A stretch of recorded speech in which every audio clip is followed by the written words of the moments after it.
आप सभी विद्यार्थियों का इस चैनल पर हार्दिक स्वागत है।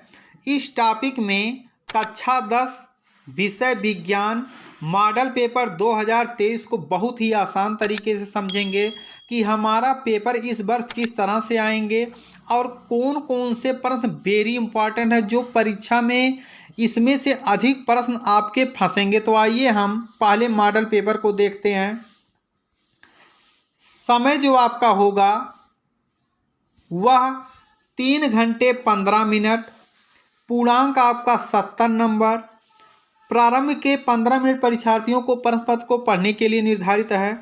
यह प्रश्न पत्र 2 खंडों आ और बा में विभाजित है। खंड आ के 2 उपखंड होंगे, का और खा। उपखंड का से 10 बहुविकल्पीय प्रश्न, इसी प्रकार खा से 10 बहुविकल्पीय प्रश्नों का उत्तर OMR सीट पर देना है। प्रत्येक 1 अंक का है। खंड बा में कुल 50 अंक वर्णात्मक प्रश्न होंगे, यानी 50 नंबर आपको लिखित रूप में लिखना होगा। 50 नंबर आप लिखेंगे और 20 नंबर आपका बहुविकल्पीय होगा। प्रत्येक प्रश्न के लिए निर्धारित अंक उसके सामने अंकित होंगे। अब हम देखते हैं कौन कौन से क्वेश्चन वेरी इंपॉर्टेंट हैं। तो हम ये जान जाएं कि जो आपके बहुविकल्पीय प्रश्न हैं वे कई वीडियो में बनाए गए हैं और आगे भी बनाते इस पर मिलता रहेगा आपको। तो इस टॉपिक में हम देखेंगे जो आपका वर्णात्मक प्रश्न है 50 नंबर का, इससे बाहर एक भी प्रश्न नहीं पूछे जाएंगे, केवल आप वीडियो को पूरा देखिएगा।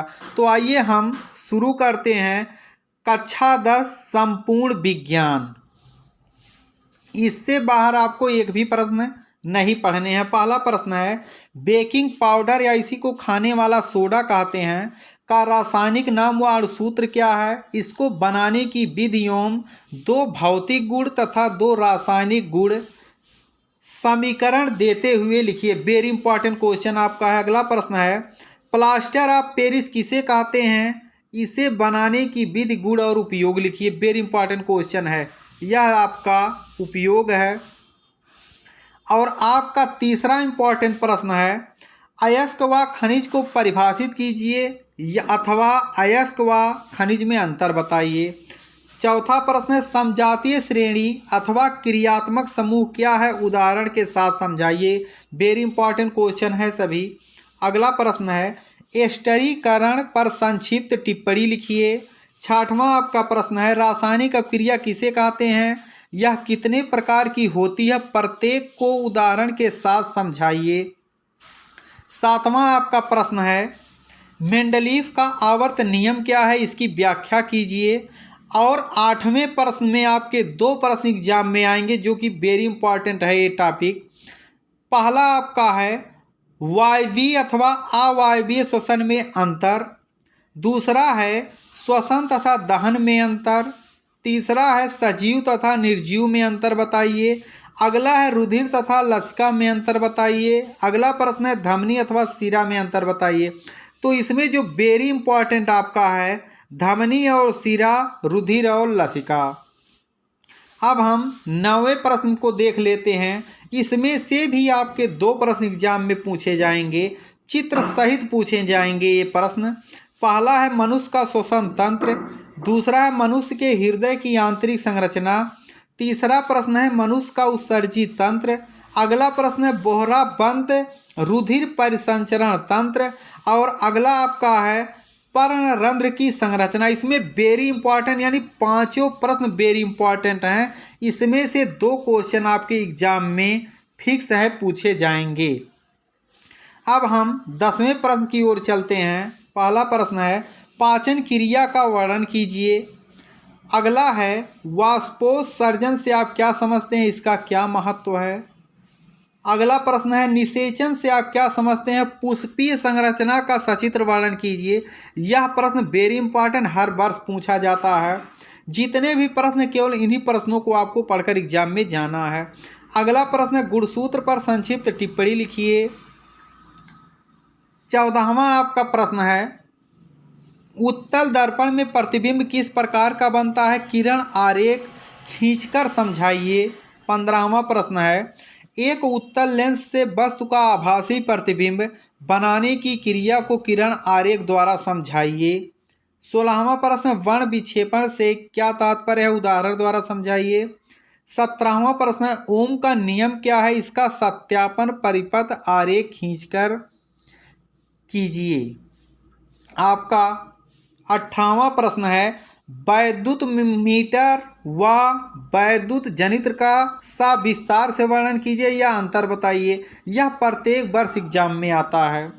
अगला है, फैराडे के विद्युत चुंबकीय प्रेरण का नियम लिखिए। प्रेरित विद्युत धारा की दिशा ज्ञात करने के संबंध में फ्लेमिंग का नियम लिखिए। वेरी इंपॉर्टेंट क्वेश्चन है। 20वां आपका प्रश्न है, फ्लेमिंग का वामहस्त नियम लिखिए। 21वां, विद्युत मोटर का नामांकित आरेख खींचिए, इसका सिद्धांत तथा कार्यविधि स्पष्ट कीजिए। विद्युत मोटर में विभक्त वलय की क्या भूमिका, ये प्रत्येक वर्ष एग्जाम में आता है। अगला है, नामांकित आरेख बनाकर वैद्युत जनित्र का सिद्धांत अथवा कार्यविधि। 21वां और 22वां में से एक प्रश्न फिक्स है, एग्जाम में आएगा।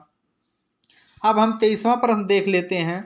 दिष्ट धारा जनित्र का सिद्धांत स्पष्ट कीजिए तथा इसकी संरचना व कार्य प्रणाली का सचित्र वर्णन कीजिए। 24वां प्रश्न, खाद्य श्रृंखला पर टिप्पणी लिखिए। ये वेरी इंपॉर्टेंट है। अगला है, वन प्रबंधन पर एक टिप्पणी लिखिए या वन प्रबंधन पर एक संक्षिप्त टिप्पणी लिखिए। अगला प्रश्न है, एक उत्तल दर्पण की फोकस दूरी 10 सेंटीमीटर है, इसके सामने 15 सेंटीमीटर पर एक वस्तु रखी है। बनने वाले प्रतिबिंब की स्थिति, प्राकृत तथा आवर्धन क्षमता ज्ञात कीजिए। ऐसे प्रश्न एक एग्जाम में आपको देखने को मिलेंगे। 27वां आपका प्रश्न है, एक उत्तल दर्पण के सामने 5 सेंटीमीटर लंबी वस्तु 10 सेंटीमीटर दूरी पर रखी है। दर्पण की वक्रता त्रिज्या 30 सेंटीमीटर है, तो प्रतिबिंब की प्राकृत स्थिति तथा लंबाई ज्ञात कीजिए।